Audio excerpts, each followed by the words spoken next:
પંચમહાલમાં ભારતીય જનતા પાર્ટીની ચૂંટણી પહેલા જ કમર કસી લીધી છે ભાજપે। તૈયારીના ભાગરૂપે તાલુકા અને જિલ્લા પંચાયત તેમજ નગરપાલિકાની ચૂંટણી માટે સેન્સ પ્રક્રિયા હાથ ધરી પ્રદેશમાંથી આવેલા 6 નિરીક્ષકોની અધ્યક્ષતામાં સેન્સ પ્રક્રિયા શરૂ કરાઈ। Story report by Chaman Rajput Godhra. આજરોજ સ્થાનિક સ્વરાજ્યની તાલુકા પંચાયત, જિલ્લા પંચાયત, નગરપાલિકાની ચૂંટણીની સેન્સ પ્રક્રિયા અમારી ભારતીય જનતા પાર્ટીની પ્રદેશની સૂચના અનુસાર અને અમારા પ્રદેશ અધ્યક્ષ શ્રી જગદીશભાઈ વિશ્વકર્માજીના નેતૃત્વ હેઠળ જ્યારે પંચમહાલ જિલ્લા કાર્યાલય ખાતે પ્રદેશમાંથી નિરીક્ષકશ્રીઓની બે ટીમો આવેલી છે।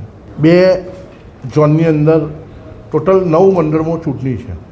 38 જિલ્લા પંચાયત, 2 નગરપાલિકા ગોધરા અને શહેરા અને 7 તાલુકા પંચાયતની અંદર સ્થાનિક સ્વરાજ્યની ચૂંટણી છે। એના માટે ઈચ્છુક ઉમેદવારો, ભારતીય જનતા પાર્ટીના જે ઈચ્છુક ઉમેદવારો છે એ લોકો આ સેન્સ પ્રક્રિયાની અંદર જોડાશે અને પોતાનું ઉમેદવારી માટે ઈચ્છા વ્યક્ત કરશે પ્રદેશના આગેવાનો સાથે, અને ઈચ્છા વ્યક્ત કરીને અહીંથી એમને એમનું માર્ગદર્શન લઈને જશે। અને અમારી આખી એક સિસ્ટમથી પાર્ટીની ચાલે છે કે સેન્સ પ્રક્રિયા પતે પછી પ્રદેશ પાર્લામેન્ટરી બોર્ડમાં એનો નિર્ણય થતો હોય છે। એટલે આજ રોજ ખૂબ અમારા ભારતીય જનતા પાર્ટીના કાર્યકરો પોતાનો સેન્સ આપવા માટે, પોતાની ઉમેદવારી આપવા માટે ભારતીય જનતા પાર્ટી પંચમહાલ જિલ્લા કાર્યાલય ખાતે આવેલા છે। એ સૌ કાર્યકરોનો પણ અમે આભાર માનીએ છીએ અને આપ પત્રકાર મિત્રોનો પણ અમે આભાર માનીએ છીએ। જય હિન્દ, ભારત માતા।